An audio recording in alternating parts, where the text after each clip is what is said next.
नमस्कार, आप देख रहे हैं न्यूज स्टेट और मैं हूं आपके साथ मेरे तोमर। बुलेटिन की शुरुआत करते हैं। कल सीएम योगी का अयोध्या दौरा, बड़ी जानकारी दे रही है। रामचंद्र परमहंस की पुण्यतिथि कार्यक्रम में मुख्यमंत्री योगी आदित्यनाथ शामिल होंगे। राम मंदिर आंदोलन के अगुआ माने जाते हैं रामचंद्र परमहंस। गुरु महंत अवैधनाथ के करीबी भी थे रामचंद्र परमहंस। इसके साथ ही रामचंद्र परमहंस दोपहर 12 बजे कार्यक्रम में, आपको बता दें कि उनके कार्यक्रम में शामिल होने वाले हैं मुख्यमंत्री योगी आदित्यनाथ। तो उनका अयोध्या दौरा रहेगा और ऐसे में इस कार्यक्रम में मुख्यमंत्री योगी आदित्यनाथ शामिल होंगे। बता दें कि रामचंद्र परमहंस की पुण्यतिथि कार्यक्रम में मुख्यमंत्री योगी आदित्यनाथ शामिल होने के लिए पहुंचेंगे और राम मंदिर आंदोलन के अगुआ माने जाते हैं रामचंद्र परमहंस। गुरु महंत अवैधनाथ के करीबी भी थे रामचंद्र परमहंस। दोपहर 12 बजे उनकी पुण्यतिथि के कार्यक्रम में मुख्यमंत्री योगी आदित्यनाथ शामिल होने अयोध्या पहुंचेंगे।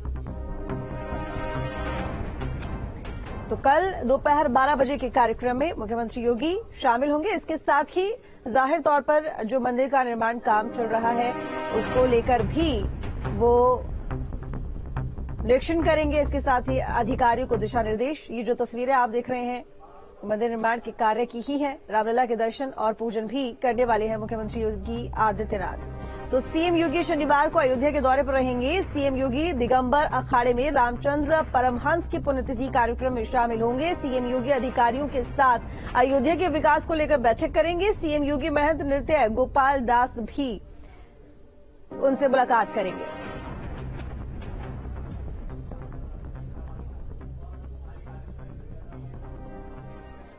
जाने माने अभिनेता रजनीकांत लखनऊ पहुंचे। यहां पत्रकारों से बातचीत में उन्होंने कहा कि सीएम योगी आदित्यनाथ के साथ ही अपनी फिल्म जेलर देखूंगा और इसकी कामयाबी के बारे में पूछे जाने पर उन्होंने कहा कि ये सब ऊपर वाले की कृपा है। सुपरस्टार रजनीकांत अब 20 अगस्त तक यूपी यात्रा पर है।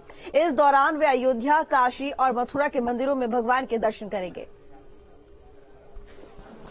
आपकी फिल्म ने भी बहुत अच्छा धमाल मचाया हुआ है बॉक्स ऑफिस पे। जेलर में कल मुख्यमंत्री से भी आप मुलाकात करने वाले हैं। जी जी जी जी पिक्चर देख रहा हूँ। उनके साथ पिक्चर देखेंगे जी। तो अभी कैसा सर लोगों का, क्योंकि बहुत अच्छा फैंस का वो पीछे से आ रहा है, फीडबैक भी बहुत बेहतरीन कलेक्शन गया है मूवी का। सब भगवान की दुआ है। सर तो सीएम साहब साथ में मूवी देखेंगे कि राहुल गांधी अमेठी से चुनाव लड़ने वाले हैं। ये दावा किसी और ने नहीं बल्कि प्रदेश कांग्रेस अध्यक्ष अजय राय ने ही किया है। उनके इस ऐलान के बाद तो यूपी की सियासत में हलचल मच गई है। रिपोर्ट देखिए।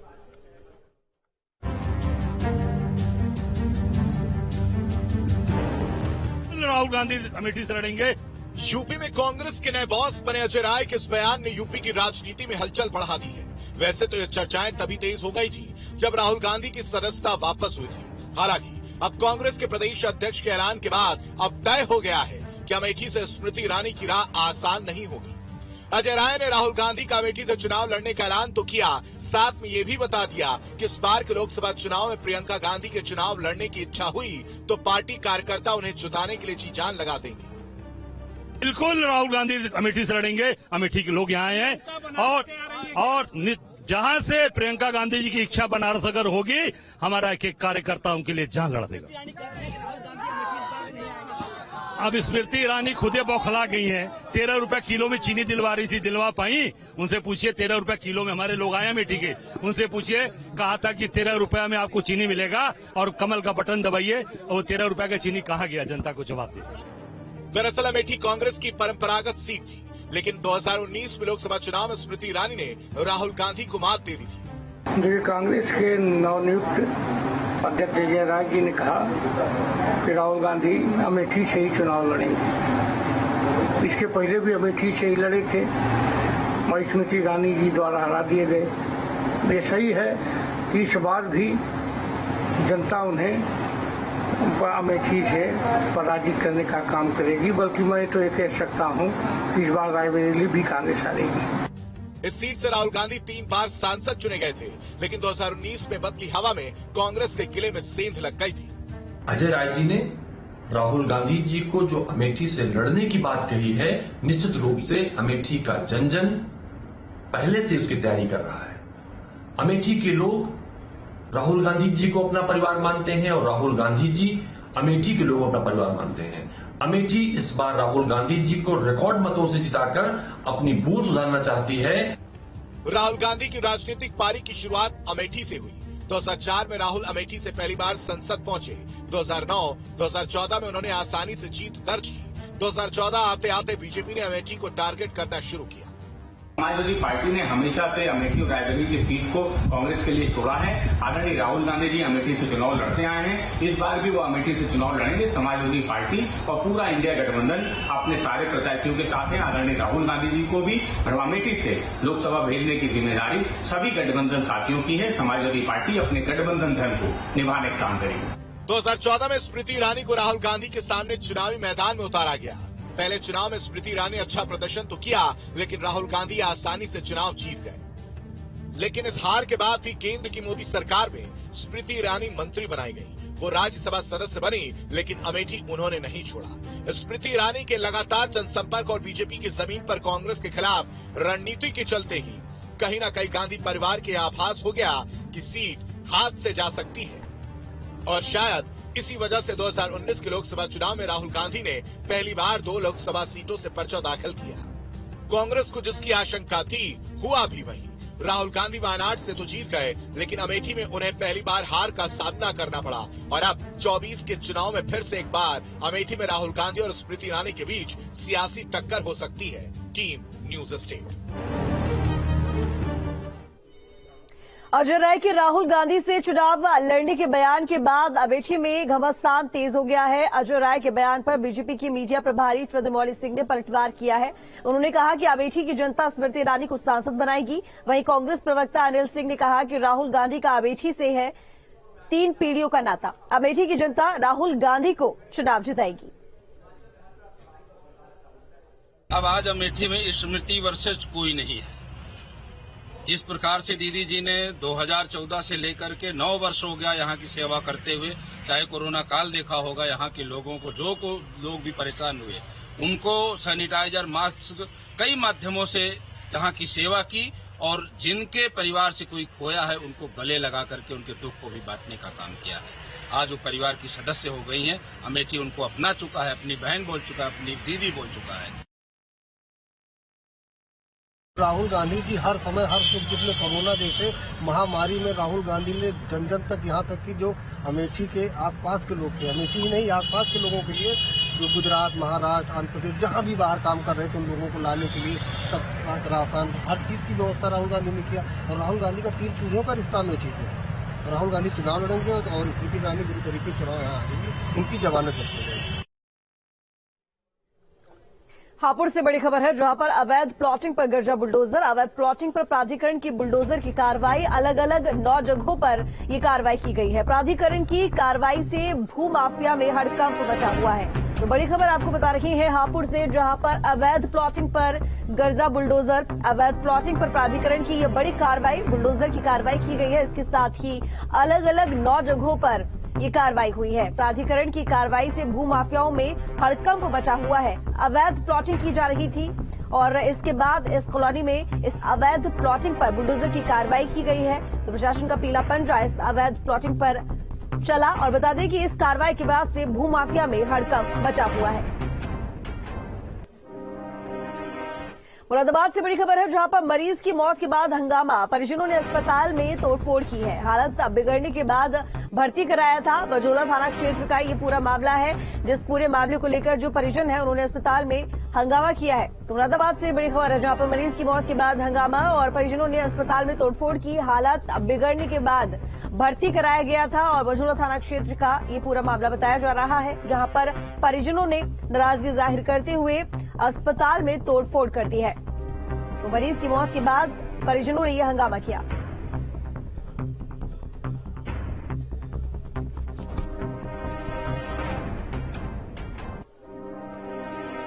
अमेठी से बड़ी खबर है, जहां पर संविदा कर्मी ने काटा हंगामा। ईपीएफ का पैसा न मिलने से नाराज था संविदा कर्मी। काम में लापरवाही के चलते नौकरी चली गई थी। नगरपालिका के सामने रोड पर बवाल काटा संविदा कर्मी ने। तो हंगामा का जो पूरा वीडियो है वो सोशल मीडिया पर वायरल हो रहा है। तो बता दें आपको कि नौकरी में लापरवाही के चलते नौकरी भी चली गई थी और इसके साथ ही ईपीएफ को लेकर ये पूरा हंगामा संविदाकर्मी के जरिए काटा गया है। ईपीएफ का जो पैसा है वो नहीं मिला है, जिससे नाराज था संविदाकर्मी। काम में लापरवाही की वजह से कुछ समय पहले संविदाकर्मी की नौकरी भी चली गई थी। नगरपालिका के सामने रोड पर बवाल काटा। हंगामा का जो वीडियो है वो सोशल मीडिया पर वायरल हो रहा है।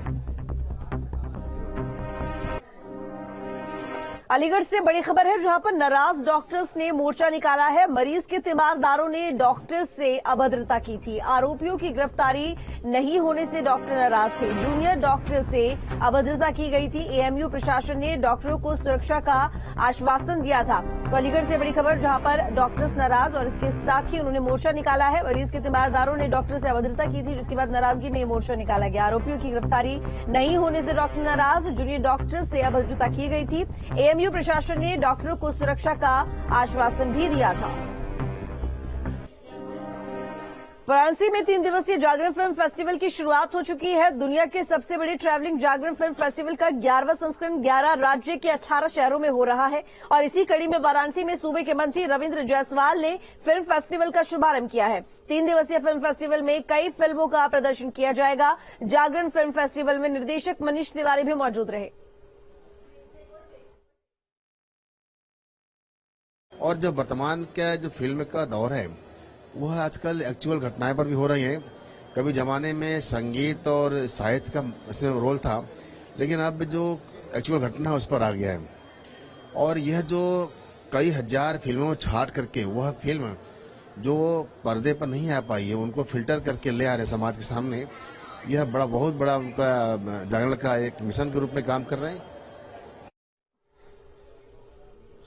प्रयागराज में 3 दिवसीय जागरण फिल्म फेस्टिवल का आगाज हुआ है। मुख्य अतिथि के रूप में पहुंचे कमिश्नर प्रयागराज ने दीप प्रज्वलित कर कार्यक्रम का शुभारंभ किया है।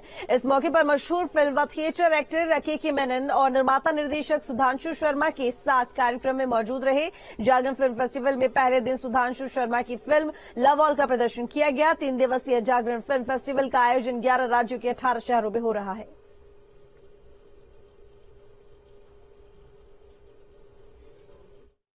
देखिए, जागरण फिल्म फेस्टिवल की जो ब्यूटी है वो ब्यूटी ये है कि ये एक ऐसा फिल्म फेस्टिवल है जो मूविंग है।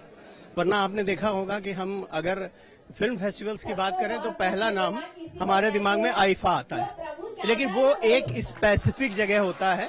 लेकिन जागरण फिल्म फेस्टिवल की ब्यूटी ये है कि हमारे जितने भी प्रिंटिंग सेंटर्स हैं, हम हर जगह 3 दिन का एक फंक्शन करते हैं वहां पर, और हम किसी न किसी कंट्री के साथ टाई अप करते हैं।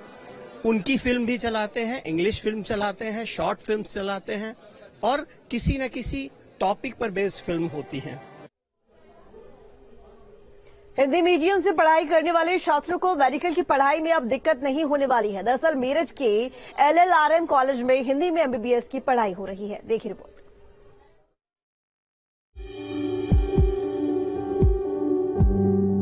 हिंदी में MBBS की पढ़ाई सुनकर तो थोड़ा अजीब लग रहा होगा। जी हाँ, ये सच है। आपको लेकर चलते हैं मेरठ के LLRM मेडिकल कॉलेज।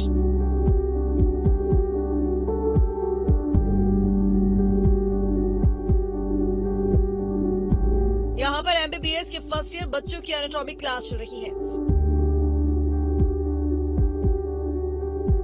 जहाँ शरीर रचना के बारे में प्रोफेसर छात्रों को हिंदी में ही पढ़ा रही हैं। बॉडी और कंकाल के माध्यम से शरीर के हर अंग के बारे में बारीकी से समझाया जा रहा है। मैं मेरठ के LLRM मेडिकल कॉलेज में हूं और यहाँ एनाटॉमी की क्लास चल रही है और प्रैक्टिकल यहाँ चल रहा है। जितने प्रोफेसर्स हैं वो सब अब हिंदी में पढ़ाने लगे। ये इसी सेशन 2023 का जो सेशन है, ये MBBS का फर्स्ट ईयर का बैच है जिन्हें हिंदी में भी पढ़ाया जा रहा है। उसकी एक खास वजह ये थी कि जो यूपी बोर्ड बैकग्राउंड से बच्चे आते थे उनको इंग्लिश टर्म समझने में थोड़ी सी मुश्किल होती थी। आपको कैसा लग रहा है हिंदी में पढ़ना? सही लग रहा है। हिंदी में पढ़ना कैसा लग रहा है? पेशेंट से डील करने में आसानी होगी, तो ये सब बेटर है डेवलपमेंट के लिए आगे जाके। हिंदी हमारी डोमिनेंट लैंग्वेज है, जिसकी वजह से हमारा क्या होता है, बच्चों को ज्यादा समझ में आता है, क्योंकि इनका इंटरेक्शन यहाँ के बाद जो आमना सामना होगा पेशेंट से होगा। और कहीं भी जाएंगे आप, गांव में जाएंगे, देहात में जाएंगे, वहाँ पेशेंट क्या होता है, सब अपनी प्रॉब्लम लेके आते हैं कि सर हमें दर्द यहाँ शुरू हो रहा है, यहाँ आ रहा है, तो हिंदी में ज्यादा समझ आता है। तो वहीं MBBS के छात्रों को लेक्चर रूम में भी हिंदी में पढ़ाया जा रहा है, जिसमें लेक्चरर प्रोफेसर VD पांडे छात्रों की क्लास ले रही हैं। LLRM मेडिकल कॉलेज में ये बदलाव इसी सत्र में हुआ है। बच्चे अलग अलग उससे पढ़ के आ रहे हैं बोर्ड से, कोई CBSE, कोई ICSE, कोई यूपी बोर्ड का। तो अलग अलग बोर्ड से पढ़े हुए बच्चे आते हैं तो सबको इंग्लिश में ही पूरा पढ़ाने में ये दिक्कत रहती है कि कुछ बच्चों को समझ में नहीं आता है। तो हम लोग हिंदी में भी बताते हैं, इंग्लिश में भी बताते हैं, दोनों भाषाओं में कंबाइंड तरीके से पढ़ाते हैं। टर्म को हम इंग्लिश में यूज करते हैं, सेंटेंस हम हिंदी में फॉर्म करते हैं, समझाने की कोशिश करते हैं जिससे दोनों तरह के बच्चों को समझ में आए। पूरे यूपी में हिंदी में MBBS की पढ़ाई के लिए LLRM मेडिकल कॉलेज को चुना गया। ऐसे में एक बात तो साफ है कि जहां छात्रों के लिए मेडिकल की पढ़ाई आसान हो जाएगी, वहीं आने वाले समय में खाली चल रही डॉक्टर्स की सीट भी जल्दी ही भर जाएगी। मेरठ से अभिषेक शर्मा के साथ टीम न्यूज स्टेट। केंद्रीय मंत्री अजय मिश्रा टेनी की मुश्किलें बढ़ती हुई नजर आ रही हैं। बड़ी जानकारी दे रहे हैं। दरअसल 23 साल पुराने मामले में शिकंजा कसता हुआ दिखाई दे रहा है। SP नेता की हत्या का केस है, सुप्रीम कोर्ट पहुंचा वो केस जहां पर 23 साल पुराना प्रभात गुप्ता हत्याकांड का मामला, जिस मामले में प्रभात गुप्ता के भाई इलाहाबाद हाईकोर्ट के आदेश के खिलाफ सुप्रीम कोर्ट पहुंचे हैं। और अब इस पूरे मामले को लेकर यहां पर केंद्रीय मंत्री अजय मिश्रा टेनी की मुश्किलें बढ़ती हुई दिखाई दे रही हैं। दरअसल 23 साल पुराना ये मामला है जिस मामले को लेकर शिकंजा कसता हुआ नजर आ रहा है और SP नेता की हत्या के केस में सुप्रीम कोर्ट पहुंचा है। ये मामला 23 साल पुराना मामला प्रभात गुप्ता हत्याकांड। लोकसभा चुनाव 2024 को लेकर नेताओं की बयानबाजी का दौर जारी है। डिप्टी CM केशव मौर्य का बयान सामने आया है। उन्होंने कहा है कि अखिलेश यादव की बातों का कोई प्रभाव नहीं है, इसीलिए SP लगातार चुनाव हार रही है। समाजवादी पार्टी डूबता जहाज है, समाजवादी पार्टी का कोई भविष्य नहीं है। वहीं रायबरेली पहुंचे अखिलेश यादव ने BJP पर भी पलटवार किया है। अखिलेश ने कहा कि इंडिया गठबंधन BJP का सफाया करेगा। कि अखिलेश यादव जी की बात आप 2014 से सुन रहे हैं, उनकी कोई बात जनता ने सिद्ध किया है क्या? 2014 हारे, 2017 हारे, 2019 हारे, 2022 हारे, इसलिए उनकी बातों का उतना महत्व नहीं है जितना महत्व होना चाहिए। सपा समाजवादी पार्टी बनना सुनिश्चित है, सपा का कोई भविष्य नहीं है, समाजवादी पार्टी डूबता हुआ जहाज है। सोचिए सरकार कहाँ क्या काम कर रही है, इसलिए ये सरकार जाना तय है। इंडिया और PDA मिलकर के NDA को बाहर करते हैं। देखिए ये हम लोग आने वाले समय में रणनीति तय करेंगे। मैं जानता हूं कि अगर कोई बात ऐसी कह देंगे तो उसके लिए आपकी खबर दिल्ली से लेकर के जाने कहां पहुंच जाएगी, लेकिन इंडिया गठबंधन का प्रत्याशी यहां लड़ेगा। मुजफ्फरनगर पहुंचे केंद्रीय मंत्री संजीव बालियान ने निर्माणाधीन काऊ सेंचुरी का निरीक्षण किया है। काऊ सेंचुरी की धार्मिक महत्ता को देखते हुए गायों को शुद्ध वातावरण देने के लिए 1000 नीम के पेड़, 250 पीपल के पेड़, 250 बड़ के पेड़ अगले 2 दिनों में लगाने के निर्देश दिए गए हैं। काम तो सारा चल रहा है, बीच में बारिश बहुत ज्यादा है इस बार, तो उसकी वजह से काफी डिस्टर्बेंस रहा, थोड़ा प्रोजेक्ट लेट हो गया। लेकिन आज भी हमने अक्टूबर की डेडलाइन इसमें रखी है। अक्टूबर तक इस पूरे काम को करने का प्रयास किया जाएगा। फिर नेक्स्ट फेज आएगा इसमें, जो ट्रेनिंग सेंटर होगा, जहां आत्मा की ट्रेनिंग हुआ करेगी, फर्स्ट एड और आर्टिफिशियल इंसेमिनेशन की। फिर अगला फेज चलेगा, तो अक्टूबर तक इसमें पूरा होने की पूरी संभावना है। इस निर्माण तो ज्यादातर हमारे स्ट्रक्चर खड़ी हो चुकी है, क्योंकि रेत बहुत ज्यादा है। 3 मीटर की गहराई से स्ट्रक्चर लेकर आ रहे हैं। प्लांटेशन का आज काम शुरू हुआ है, तो निर्माण तो ठीक चल रहा है। अक्टूबर तक 1 महीना अगर ये हम बारिश बना पे छड़ते तो हमारा सितंबर में काम हो जाएगा। नगर विकास और ऊर्जा मंत्री अरविंद कुमार शर्मा विंध्याचल धाम पहुंचे। AK शर्मा ने माता विंध्यवासिनी का दर्शन पूजन करके निर्माणाधीन विद्या कॉरिडोर का निरीक्षण किया है। उन्होंने कहा कि इसके पहले जब मैं आया था तो कार्य चल रहा था, अब काफी निर्माण हो चुका है। प्रदेश सरकार की मंशा और विभागीय सहयोग के चलते काम तेजी से हो रहा है। जल्द ही कॉरिडोर निर्माण कार्य पूरा होने पर भक्तों को सहूलियत मिलेगी। काशी विश्वनाथ मंदिर में दर्शन पूजन को लेकर CM योगी के नाम एक और रिकॉर्ड दर्ज हो गया है। सावन महीने में बाबा विश्वनाथ का तीसरी बार जलाभिषेक करने वाले योगी आदित्यनाथ पहले मुख्यमंत्री बन चुके हैं। वहीं 2017 में CM बनने से लेकर अब तक योगी आदित्यनाथ 115 से अधिक बार बाबा विश्वनाथ का आशीर्वाद ले चुके हैं।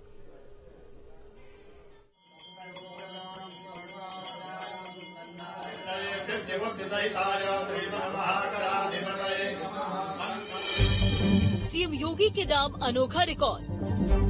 सावन में तीसरी बार किया जलाभिषेक। हर 21 दिन में काशी पहुंचते हैं मुख्यमंत्री। सीएम योगी की शिव भक्ति किसी से छिपी नहीं है।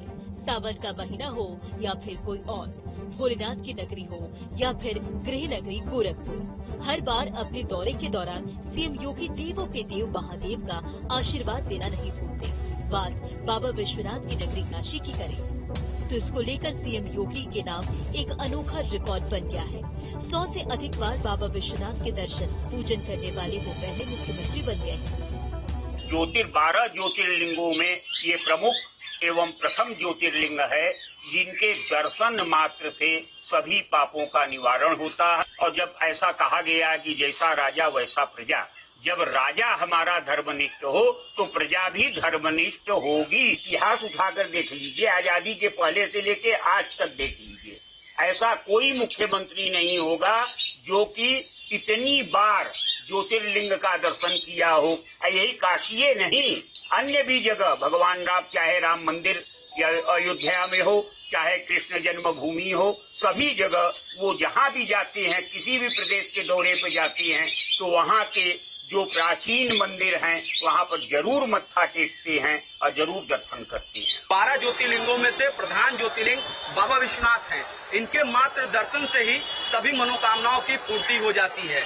चाहे राज्य हो और चाहे देश या देश के बाहर से आने वाले विदेशी मेहमान भी बाबा विश्वनाथ के दरबार में मत्था टेकना चाहते हैं। सूबे के मुख्यमंत्री योगी आदित्यनाथ जब भी प्रधानमंत्री के संसदीय क्षेत्र में निरीक्षण के लिए आते थे तो वो काशी